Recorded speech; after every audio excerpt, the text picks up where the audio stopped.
Hello, everyone, and welcome to the first episode of Executive Bourbon Club. I am your host, Rick Jenkins, and this dude runs this bar, General Manager Tommy Moran. Tommy, what's up? Hey, sir. How you doing today? I am doing good. Absolutely. It is good to be here, and it is good to have you. I'm glad you joined the show. Let me tell you what we got going on here. This is called Executive Bourbon Club. Executive Bourbon Club refers to two things. One, it is a networking club of executives that meets here at the coolest bar in Greenville, South Carolina, Neat Bourbon Bar.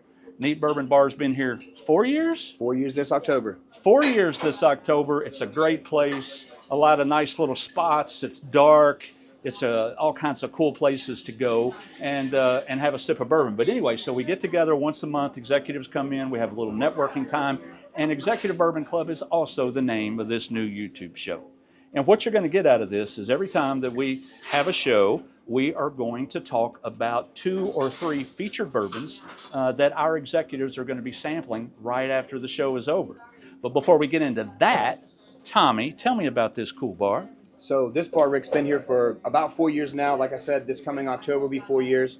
We've been, incorporating bourbons, as you can tell, on the shelf, all that. We have about 225 bourbons. But don't fret, we do have about 75 other spirits for those of you that want to bring other people in here and drink certain things. We definitely cater to everybody's needs, and it is a lot of fun down here. So my wife, she likes to drink wine. You got white wine? Absolutely. White wine, Okay. White Bordeaux, Chardonnay, Pinot Grigio. Pinot Grigio, that's her favorite. There it is. Add Okay. a little ice to it on a hot day will definitely fit all of your needs for sure. Excellent. But me, I'm a bourbon drinker. I love a bourbon cocktail. Same. I love to sip on bourbon, and I like it neat, and I like it. I don't care how I have it, man. Doesn't matter. On the rocks, Doesn't neat. matter. It doesn't matter. Okay, so let's talk about the 3 bourbons. Once this is over, we're going to crack these, and our executives are going to taste them. Okay, and what we're going to do is we're going to have them rate them, and on the next show, we'll let you know what they say. As a matter of fact, I was just thinking of something. I can let them rate it after the show, and before we air it, I can edit what they say right onto this video. There you go. And so I can put it up on the bottom of the screen. Okay, so you're going to see. We're going to start off. I'm going to let Tommy explain the bourbon, all right? We're going to start off with Heaven Hill Grain to Glass.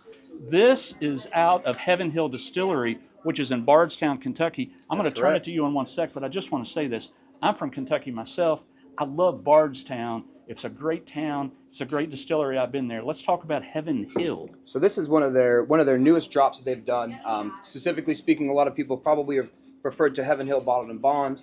That's one of their flagships. So this dropped here recently. It's called Grain to Glass. And essentially what they're doing is they are cultivating all of their grain within a block away from the actual distillery itself, which is really, really cool. It doesn't get any closer than that. Grain to Glass, you're literally a quarter of a mile away from the distillery, quarter mile away from Parsons Farms, which is one of the families that 3 generations of families that kind of cultivated and are making this grain, this beautiful grain that goes into this wheated bourbon that we have in front of us. Well, let's talk about the grain. Do you know what the mash bill is? Do people know? Do we know what that is? Has it been published? Yeah, absolutely. So your mash bill is going to sit at about 35% wheat, which is a common for a wheated bourbon. 52% corn, and they're throwing about 13% barley in there. It's going to be definitely more on the sweeter on the palate. You're definitely going to get a little bit more of a nut flavor to it as well. Walnut, almond is kind of what they allude to. And then the palate-wise, you got a lot of toasted notes on there as well. But it is all in all, man. It's definitely proofed a little higher than your average, not your average bourbon, but your average Heaven Hill Bottled and Bond product. And I believe you were sitting at about 121. So okay, so that's hot. Yeah, she'll get the job done. It's hot. Yeah. So you said that the grain was there within a few blocks. Yes, sir. Right? And so what does that mean? I mean, this has all bourbon has over 51% or more corn, right? Yeah. What is grown right there beside the distillery? So essentially, it's the Peterson farm. So they're growing it all. So essentially, what they're doing is grain to glass, meaning essentially they're having no tilling. They're doing all of their graining. Everything they have for that bottle is coming straight across the street. So we aren't outsourcing our grain. The corn? The corn, yes, sir. So you're not doing wheat? any of that. The wheat, all of it coming straight the barley? from that farm. Yes, sir. All right there. Grain right to there. glass. Grain to glass. I love Right in the that. name. I did not know it. Okay, Yeah. Next up. I really like this. I love the promotional aspect of this bourbon. This is Blood Oath Pact 10. Yes, sir. And this is, what's the distillery on this? So distillery is going to be Lux Row. Yep. Lux Row Distillery. This is also distilled in Bardstown. Bardstown, yes. It's also in Bardstown. How about that? I didn't even realize that when we picked this. So we got 2 bourbons from Bardstown, Kentucky. Okay, so the cool thing about this is the proof is 98.6. Yep. Blood Oath, 98.6 degrees. You get it? Okay, tell us about Blood Oath. So fun fact about Blood Oath is nobody actually knows. So it's a blender bourbon. So it is a conglomeration of an 8, a 10, and a 12-year bourbon put together. And nobody knows the actual where the bourbons are sourced from, where they come from. It's a secret. It is Blood Oath. They have an oath to say, hey, we're not telling about this. We're not telling you where we get it from. Is that where the oath comes from? Yes, sir. So the Blood Oath is we're going to take a blood oath never to tell anyone this secret. Nope, nobody knows. Yeah. I didn't realize that. All right, that's really, cool. really cool. So this specific one, though, is going to be Pact 10. So now essentially they're on their 10th year of making Blood Oath. So this one's going to be a Cabernet Franc and Merlot blend. So it's going to be in that barrel. So after that 8 to 12, they add that, they blend it together. They then let it sit in that Cab Franc and that Merlot barrel. So we don't know how long each blended bourbon is aged before it comes together. We do that not, was my point. Okay. We won't know. Okay, so those bourbons are aged for some amount of time. They come together, and then they are aged together for 1 year. Yes, sir. And they are aged in the wine. Cask barrels. In yes, wine sir. cask Yeah, barrels. You got it. How about that? Okay. So that actually I look forward alludes to the tasting next that. one. Yeah, absolutely. Yeah, for sure. Okay, next up, folks. Last, but certainly not least, this is Heaven's Door. Heaven's Door is the bourbon that was brought to us by Bob Dylan. You know Bob Dylan, right?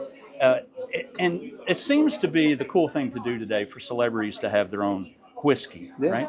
Beyonce, for goodness sake, just came out with a bourbon. I'm not even going to try it unless you let me try it free. That's the only way I'm going to try Beyonce's bourbon. But this is Heaven's Door. Cool thing about this, porcelain bottle. Bob Dylan painted this. And it's actually the picture of his lighthouse in Maine. Bob Dylan's lighthouse in Maine. Not his specifically, but each one of the bottles are very, very different. They kind of paint a picture of kind of his travels throughout his music. I'm sure everybody's heard of the song "Knock, Knock, Knocking on Heaven's Door." That is essentially where Bob Dylan came up with the name Heaven's Door as a bourbon. And this specific one, handmade bottle, as Rick said, with the ceramic. Bob Dylan's painting on there. Aged 11 years. The catalyst to it, much like with the Blood Oath that we were just talking about, is it is aged in the Islay, that Scotch barrel. But it does sit in that barrel for 11 years. Right. It kind of branches off, and then they drop it into that Islay to give it that little bit of that peaty, that robust smoke flavor profile that a lot of people love in Scotch. Kind of goes, and honestly, man, bourbon, they go hand in hand. And it's an excellent 111 proof, beautiful bottle, great juice. Yeah, I love the look of this. A couple thoughts. Now, one, this goes for $500 a bottle if you can find it. This is called the Bootleg Series, and you say they put one out each year, each year Bob Dylan has a different painting on it. Yep. Correct? And a cool thing too is the box that it comes in. So it is a leather-bound, almost like a Bible. It comes in this beautiful, handcrafted, latched Bible, if you will. Open it up, you have this beautiful face of a bottle, beautiful packaging. It screams 500, but the juice inside is definitely well worth the money. And the name of that distillery is Heaven's Door. Heaven's Door. Right, and Heaven's Door is in Pleasureville, Kentucky. So me being from Kentucky, I'm always probably going to choose Kentucky bourbons. I'm just letting you know right now. It's going to be Kentucky bourbons. As far as I'm concerned, bourbon doesn't come from anywhere else. That's not true. It can come from anywhere in the United States. Nonetheless, probably all Kentucky bourbons. Hey, that's it, man. That was a lot of fun. That was. I enjoyed that. I enjoyed it too. All right, folks. That first episode of Executive Bourbon Club. Thanks for joining us.